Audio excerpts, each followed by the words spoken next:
हमारी संस्कृति, हमारे संस्कार सदा रहे हमारे साथ। भारत की पुरातन गाथाएं और महान संतों की वाणी। सब्सक्राइब करें तिलक कथाएं। बोल दिया, नहीं चाहिए तो नहीं चाहिए। आप जाके रघुराम से बोलिए कि वो अपनी पत्नी को लेकर इस घर से चला जाए। हमारा अब से उसके साथ कोई रिश्ता नहीं।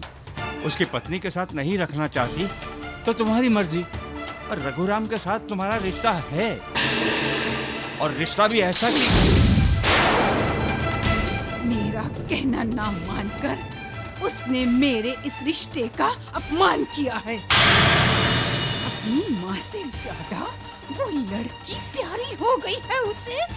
जाके अभी रघुराम से बोलिए कि ले जाए अपनी प्यारी पत्नी को कहीं और जाके अपना घर बसा ले। तुम भी कभी कभी हद करती हो।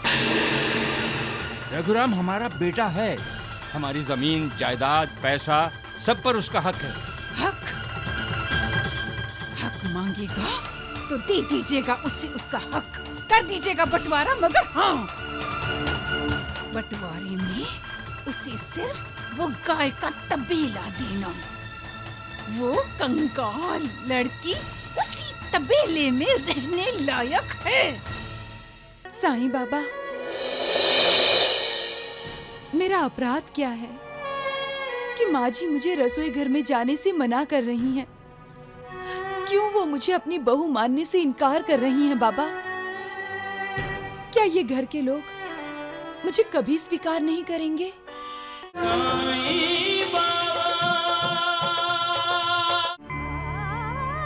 जानकी,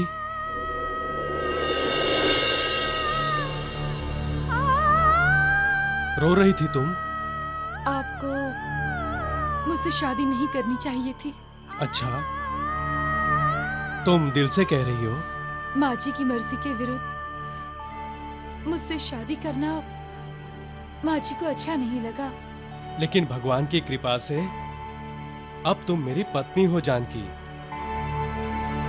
मैं माँ को मना लूंगा।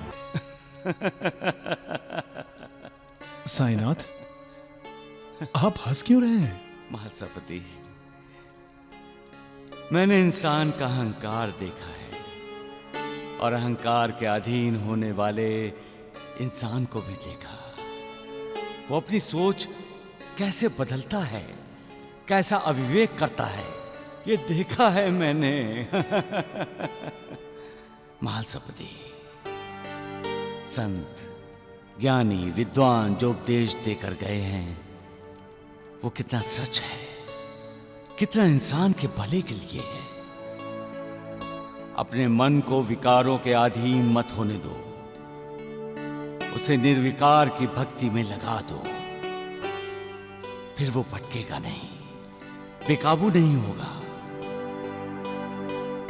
अहंकार के कारण इंसान ये भूल जाता है कि वो खुद अपने पैरों पर कुल्हाड़ी मार रहा है। महर्षिपति, अविवेक में इंसान ये भूल जाता है कि रिश्तेदार टूटते हैं, रिश्ता कभी नहीं टूटता। रिश्ता अटूट है। सबका मालिक एक। बोल दिया, नहीं चाहिए तो नहीं चाहिए। आप जाके रघुराम से बोलिए कि वो अपनी पत्नी को लेकर इस घर से चला जाए। हमारा अब से उसके साथ कोई रिश्ता नहीं। उसकी पत्नी के साथ नहीं रखना चाहती तो तुम्हारी मर्जी, पर रघुराम के साथ तुम्हारा रिश्ता है, और रिश्ता भी ऐसा कि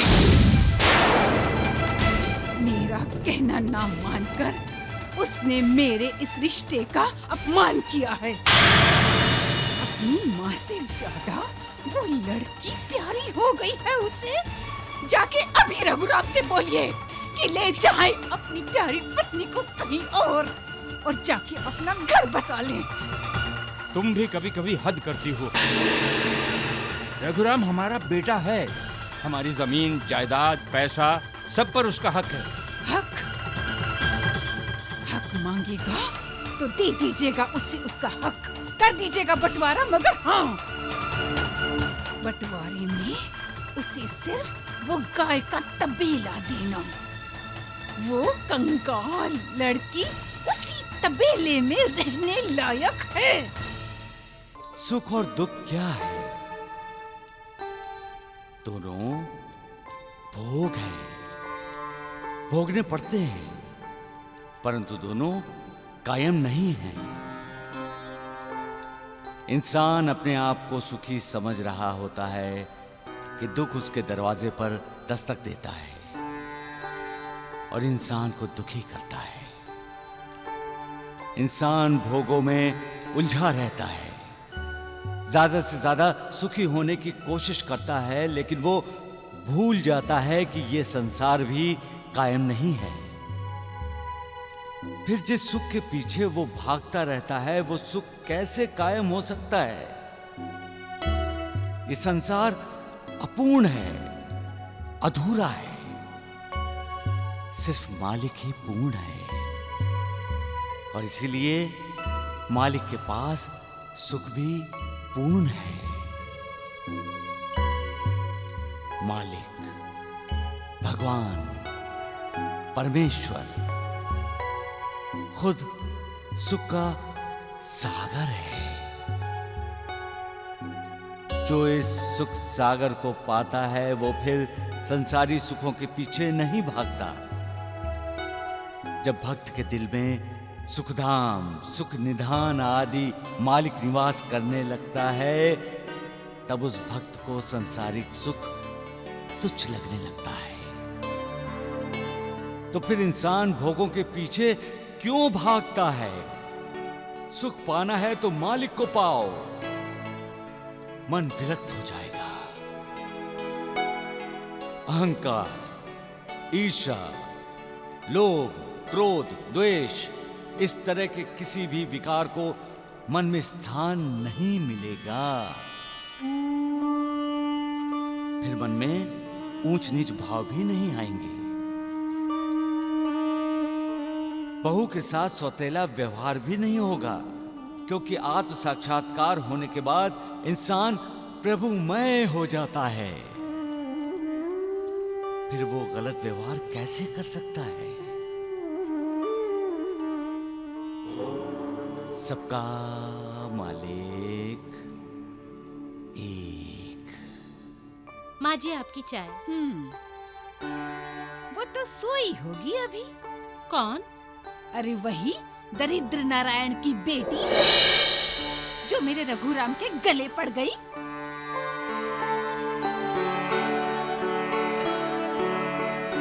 चाय तो तूने अच्छी बनाई है बहू।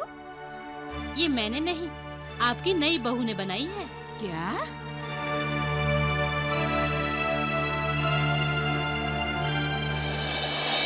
हट!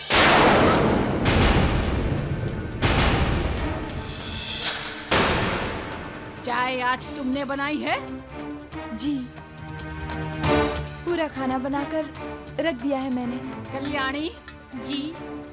वो सारा खाना जो इसने बनाया है भिखारियों में बांट दो। और सुनो, ये रसोई घर मेरा है। इसमें किसे आना है और किसे नहीं आना है ये मैं तय करूंगी। तुमने मुझसे बिना पूछे रसोई घर में कदम कैसे रखा?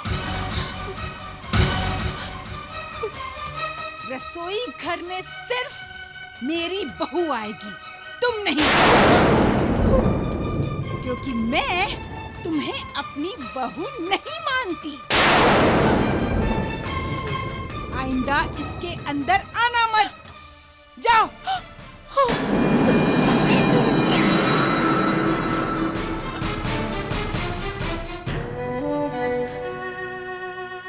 साईं बाबा, मेरा अपराध क्या है कि माँ जी मुझे रसोई घर में जाने से मना कर रही हैं? क्यों वो मुझे अपनी बहू मानने से इनकार कर रही हैं बाबा?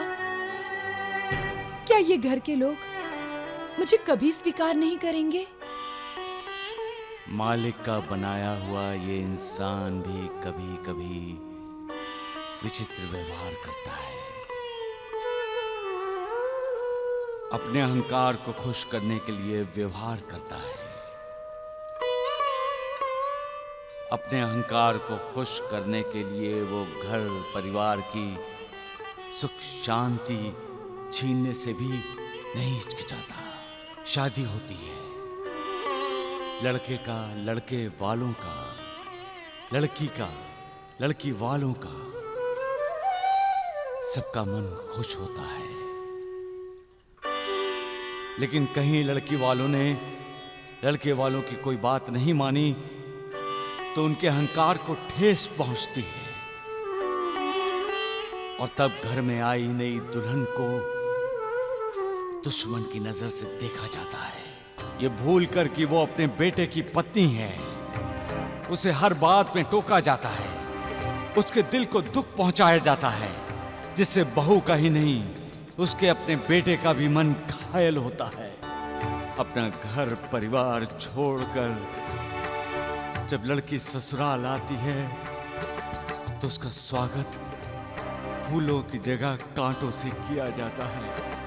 उसकी आंखों में सजाए सपनों को साकार करने की जगह उसके सपनों में आग लगाकर खुशियां मनाई जाती हैं। अपनापन देने की जगह बार बार उसका अपमान किया जाता है। किस लिए? सिर्फ पैसों के लिए, दहेज के लिए। पैसा आज है, कल नहीं, लेकिन दुआ जन्म जन्म तक साथ देती है। ये मत भूलो, हम प्यार देते हैं तो हमें प्यार मिलता है। जब हम किसी निष्पाप का दिल दुखाते हैं तो उसके दिल के साथ साथ मालिक का भी दिल दुखता है।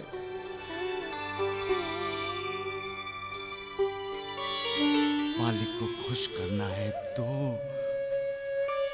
सबके साथ प्रेम से, आदर से व्यवहार करो, इंसानियत को महत्व दो, पैसों को नहीं। अपनी बहू की सास नहीं, मां बनो, मां। मालिक दुआ देगा, कल्याण करेगा। सबका मालिक।